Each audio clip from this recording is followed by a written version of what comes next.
Today we're gonna go ahead and are we really doing a unit review on LR Fortnite?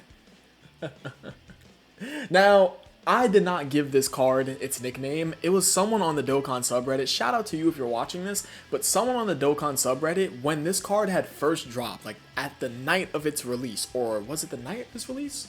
Or was it the night prior to this card's release? I don't completely remember, but I remember this card dropping on the Dokkan Twitter with its animations and all the other good stuff, and someone calling this the LR Fortnite. The LR Fortnite LR. That is the perfect name. And the reason why people call this card the LR Fortnite card is because, as you guys know, in Fortnite, they recently got Cell and Frieza.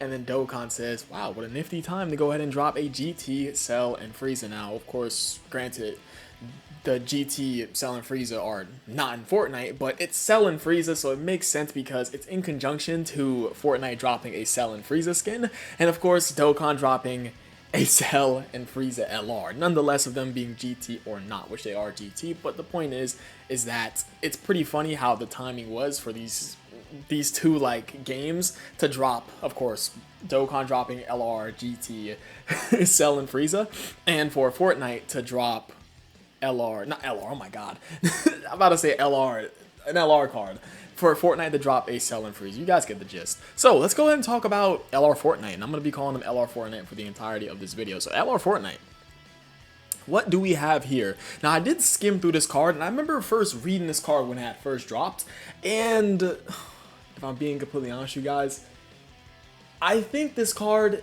isn't bad if they remove the restrictions. I think the most important part of this card is that dodge. All that dodge they're able to get, they can get up to a 70% chance to dodge. So I think if they did not have to have the enemy stunned or sealed to get that additional 20% chance to dodge, as well as an additional 20% chance to dodge to have the enemy in there, it's so weird. It's like you want to attack or defensive debuff the enemy. The enemy wants to be debuffed, essentially, for you to get additional dodge chance. It's just a odd design. I don't know why they did it like this. It's so weird. And just like the card, or should I say cards I talked about yesterday, that being the banner unit, GT, Cell, and Freeze, of course, the Ent one and the physical one, both. It's like they took both of these cards and they just like pseudo copied the design. It's like it's there. You can definitely tell that they took just a tiny bit of inspiration from this card, and of the fact that, of course, if the enemy is sealed, you get additional attack and a feather against all types, and for Cell, if the enemy is stunned, you get additional attack and a feather against all types. So it definitely took a little bit of inspiration from the summonable cards that do have easy A's. But the thing is that I just feel as if though they shouldn't have went this route, to be completely honest. And it does make sense that they did go this route because they took inspiration from these two TURs, but I still think it just would have helped the card and made it a tad bit more better if they just didn't have these restrictions. So just these two restrictions right here that locks their dodge chance is just very, very weird, because in some of the toughest fights in the game, you cannot stun, you cannot seal the enemy, and you cannot attack or defensive debuff the enemy at all. So with that being said, let's go ahead and talk about this card. So this card's leader skill is Sworn Enemies 3 key, 130% across the board, and their super attack effects, they're 12 key, they gain 30% attack and defense 1 turn and gain a 50% chance to stun, which is nice considering the fact that that does directly support their additional dodge and their a feather against all types. So their 12 key directly supports a part of their passive, which is obviously nice. And their 18 key, they gain 50% attack and defense 1 turn, and they give extreme class allies 30% attack for 2 turns. So they do have a good 12 and 18 key super attack effect. They have support from their 18 key all the way over to their passive, because it gives sworn enemies, revenge, and GT bosses 2 key and 30% attack and defense. This card, being a GT bosses character, is definitely a huge buff. For revenge, of course, revenge has some pretty powerful options if you really think about it. I'm pretty sure Power Awakening Piccolo is on revenge, right? He is. It's like you have Power Awakening Piccolo, you have LR Sword of Hope Trunks, you do have, who else? You have Baby. Baby's a pretty powerful option on there, but I would argue that like this card would be like a, it's like there. This is a buff certainly because this category is pretty small. Yeah, you know what? I'm not even gonna say that. This is certainly a buff for revenge. I would say so. So going back on over to this card, I'm just going to X out all of these pages. This is for the 200% later skills. Yeah, look at their best single partner. We're gonna get to that in a moment. So, so they have an interesting animation, and they get 5 key and 40% attack and defense with a 30% chance to dodge for 6 turns from the start of the turn. We have a sworn enemies, revenge, or GT bosses category ally on the team. I do like that it's on the team.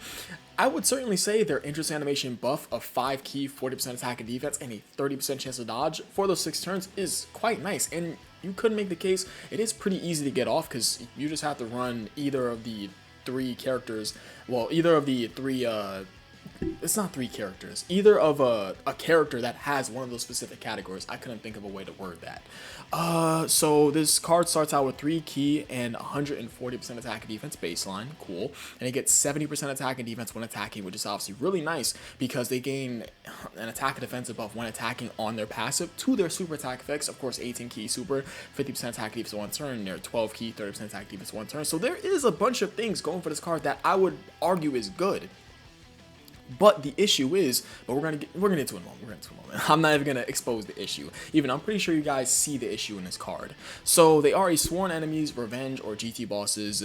Support type unit of 2 key and 30% attack defense, so that's really nice. They have a 50% chance to crit when you go up against a Goku, of course.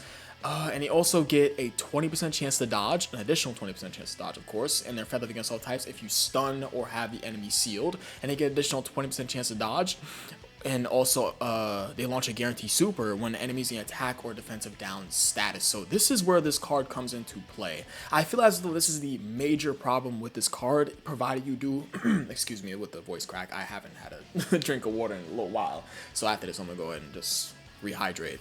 But the problem is with this card is this specific part of their passive where they want to gain that additional dodge. You really want this card to have both of these up, but the issue is that you want to have a character that's able to attack or defensive debuff the character, and I really think Dokkan should have had this card. I do like that they support for 2 turns, but I think that better yet, no. Let's leave the 18 key super exactly the way it is and let them lower attack and defense on their 12 key.